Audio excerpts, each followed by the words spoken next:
Hello everyone, इस video में discuss करेंगे एंडोप्लाज्मिक रेटिकुलम के बारे में।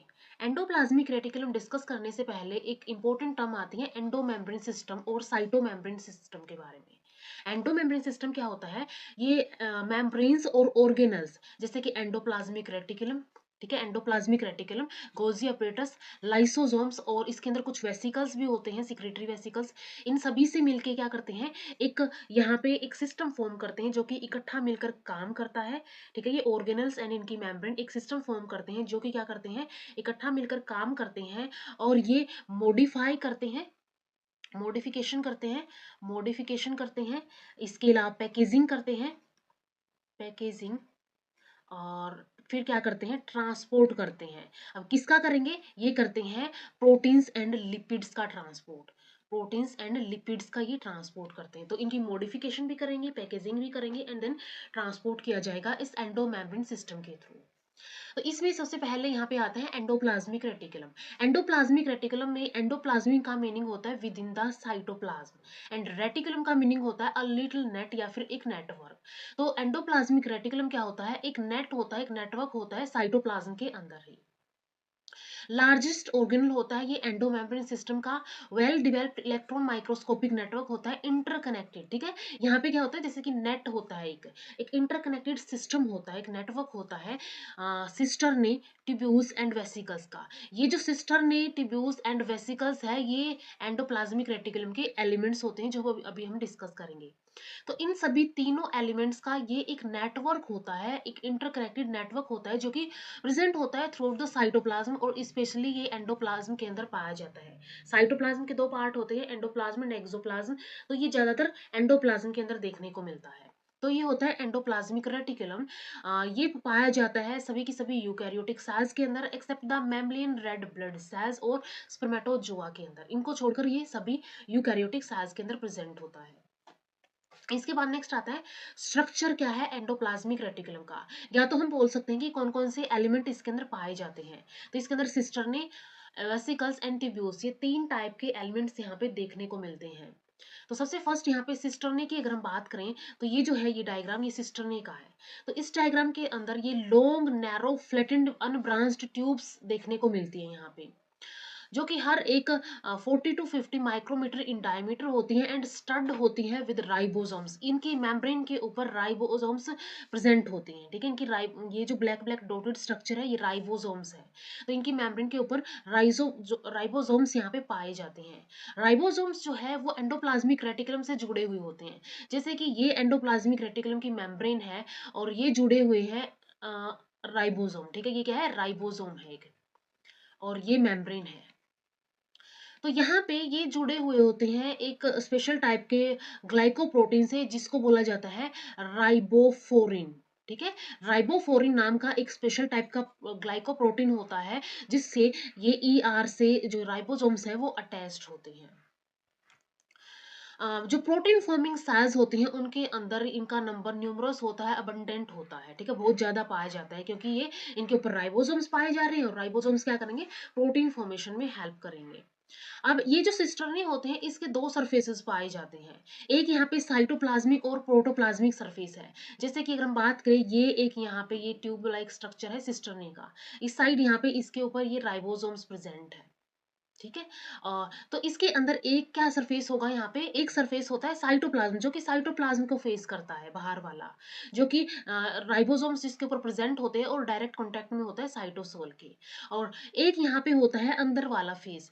अंदर वाला जो होता है फेस, इसको बोला जाता है ल्यूमिनल फेस, जो कि ल्यूमन की तरफ होता है टुवर्ड्स द सिस्टर्नल स्पेस, या तो हम बोल सकते हैं जो सिस्टर्नल स्पेस की साइड होता है and borders the cavities of cisternae. और जो कैविटीज हैं, इसके जो बॉर्डर्स हैं उनको बॉर्डर करके रखता है कैविटीज को। तो ये फेस होते हैं, एक साइटोप्लाज्मिक फेस होता है, एक यहाँ पे ल्यूमिनल फेस होता है। साइटोप्लाज्मिक फेस के ऊपर राइबोसोम्स पाए जाते हैं और ये डायरेक्ट कॉन्टेक्ट में होता है साइटोसोल के। ल्यूमिनल फेज जो है वो सिस्टर्नल स्पेस के तरफ होता है और ये क्या करता है, इसकी तरफ, इसके ऊपर राइबोसोम्स नहीं पाए जाएंगे, इस सरफेस के ऊपर, इस फेस के ऊपर राइबोसोम्स नहीं पाए जाएंगे। also have pores below the ribosomes to pass synthesized polypeptide into the lumen for the transport. इसके अलावा ये जो राइबोसोम्स पाए जा रहे हैं इनके नीचे कुछ पोर्स पाए जाते हैं, चैनल्स पाए जाते हैं। ये क्या करेंगे, यहाँ राइबोसोम से जो यहाँ पे प्रोटीन बनेगा इस प्रोटीन को ल्यूमन के अंदर भेजेंगे, ट्रांसपोर्ट करेंगे, तो ये पोर्स उसका काम करेंगे। तो ये सबसे फर्स्ट एलिमेंट सिस्टर्ने होता है। इसके बाद सेकंड एलिमेंट आता है vesicles. Vesicles large rounded oval type के स्फेरिकल इन शेप टाइप के स्ट्रक्चर्स होते हैं जो कि साइज में होते हैं 25 to 500 micrometer in diameter. Numerous होते हैं सिंथेटिकली एक्टिव सेल्स के अंदर, जिनके अंदर ज्यादा से ज्यादा यहाँ पे एक्टिवली सिंथेसिस चलता रहता है, उनके अंदर ये बहुत ज्यादा पाई जाती है। इसके अलावा liver cells, pancreatic cells and जो डेवलपिंग स्पर्मेटोसाइट्स होता है उनके अंदर ये वेसिकल्स देखने को मिलते हैं। इसके बाद नंबर थर्ड यहाँ पे आता है एलिमेंट टिब्यूल्स। टिब्यूल्स जो होते हैं ये ब्रांच स्ट्रक्चर्स होते हैं, ठीक है, ये ब्रांच स्ट्रक्चर होते हैं, small smooth walled branching structures होते हैं, वेरियस साइजेस एंड शेप्स के पाए जाते हैं। साइज जो है इसकी रेंज करती है 50 टू 100 माइक्रोमीटर तक। यूजली ये नॉन सिक्रेटरी सेल्स के अंदर पाए जाते हैं and lipid and steroid forming sales जो होती हैं उनके अंदर ये पाए जाते हैं। और इसके अलावा जो सेल्स ग्लाइकोजन मेटाबॉलिज्म के अंदर इन्वॉल्व होती हैं उनके अंदर भी देखने को मिलते हैं। तो अगर हम मेनली फंक्शन की बात करें एंडोप्लाज्मिक रेटिकुलम का, तो इसका फंक्शन होता है प्रोटीन फॉर्मेशन का, प्रोटीन सिंथेसिस का। इसके अलावा हम बोल सकते हैं इसका एक और फंक्शन होता है, इसका ये फंक्शन होता है कि लिपिड का भी सिंथेसिस करता है, स्टीरॉइड्स का भी सिंथेसिस करता है, एंड जो ग्लाइकोजन मेटाबॉलिज्म है उसके अंदर भी इन्वॉल्व होता है। तो ये जो ट्यूब्यूल्स होते हैं यही क्या करते हैं, lipid and steroid forming sales के अंदर ये पाए जाते हैं एंड लिपिड्स एंड स्टीरॉयड्स की फॉर्मेशन करते हैं। अब ये जो तीनों एलिमेंट्स हैं, सिस्टर्ने, वेसिकल्स एंड ट्यूब्यूल, ये क्या पाए जा सकते हैं, ये प्रेजेंट हो सकते हैं within the same cell, या तो ये इंटरकनेक्टेड हो सकते हैं विद वन अनदर, ठीक है, एक दूसरे के साथ ही ये इंटरकनेक्टेड पाए जा रहे हैं, या तो ये कनेक्टेड हो सकते हैं with the membrane of other cell organelle. जैसे कि एग्जाम्पल के लिए गोजी बॉडीज या फिर गोजी एपरेटस की जो मेम्ब्रेन है उसके साथ भी जो इसके एलिमेंट्स है या फिर एंडोप्लाज्मिक रेटिकुलम है वो कनेक्टेड हो सकता है। तो या तो ये इंटरकनेक्टेड होंगे या तो ये दूसरे सेल ऑर्गेनल की मेम्ब्रेन से कनेक्टेड भी हो सकते हैं। इसके अलावा इनका जो अरेंजमेंट है वो भी डिफर करता है डिफरेंट डिफरेंट सेल्स के अंदर। एग्जांपल के लिए जैसे कि लीवर सेल्स है मैमल्स की, इनके अंदर पैरेलल रोज पाई जाती है इन एलिमेंट्स की। तो ये अलग अलग टाइप से इनका अरेंजमेंट देखने को मिलता है।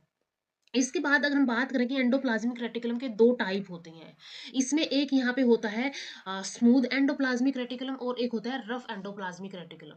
तो यहाँ पे अगर हम देखें ये जो रेड डॉट्स है ये क्या है, राइबोसोम्स है। तो ये जो रेड डॉट्स के साथ यहाँ पे ये जो एंडोप्लाज्मिक रेटिकुलम पाया जा रहा है इसको रफ एंडोप्लाज्मिक रेटिकुलम या फिर RER बोला जाता है, जो कि मेनली प्रोटीन फॉर्मेशन में या फिर प्रोटीन सिंथेसिस में हेल्प करता है। इसके अलावा यहाँ पे एक और एलिमेंट होता है एक और टाइप होता है एंडोप्लाज्मिक रेटिकुलम का जिसके अंदर राइबोसोम्स एब्सेंट होते हैं, जिसको स्मूथ एंडोप्लाज्मिक रेटिकुलम बोला जाता है। इसका मेनली फंक्शन होता है लिपिड सिंथेसिस का। तो ये दो टाइप के जो एंडोप्लाज्मिक रेटिकुलम है, अगर इनके अंदर मेन मेन डिफरेंस की अगर हम बात करें, तो स्मूथ एंडोप्लाज्मिक रेटिकुलम एंड जो रफ एंडोप्लाज्मिक रेटिकुलम है, स्मूथ एंडोप्लाज्मिक रेटिकुलम के अंदर राइबोसोम्स एब्सेंट पाए जाएंगे, ठीक है, राइबोसोम्स यहाँ पे एब्सेंट होंगे, जबकि रफ एंडोप्लाज्मिक रेटिकुलम के अंदर राइबोसोम्स प्रेजेंट होंगे। मेनली जो है ये नियर द सेल मेम्ब्रेन पाए जाते हैं, और RER जो है ये मेनली नियर द न्यूक्लियस पाया जाता है। SCR जो है ये मेनली फॉर्म्ड होता है ट्यूब्यूल्स का, ठीक है, मेनली ट्यूब्यूल्स का फॉर्म होता है। जैसे कि हमने देखा था कि ट्यूब्यूल्स जो है वो लिपिड और जो स्टेरॉइड सिंथेसिस है उसके अंदर हेल्प करते हैं। और जो RER है ये मेनली सिस्टर्ने का फॉर्म होता है जिसके ऊपर राइबोसोम्स पाए जाते हैं जो कि प्रोटीन सिंथेसिस में हेल्प करेगा।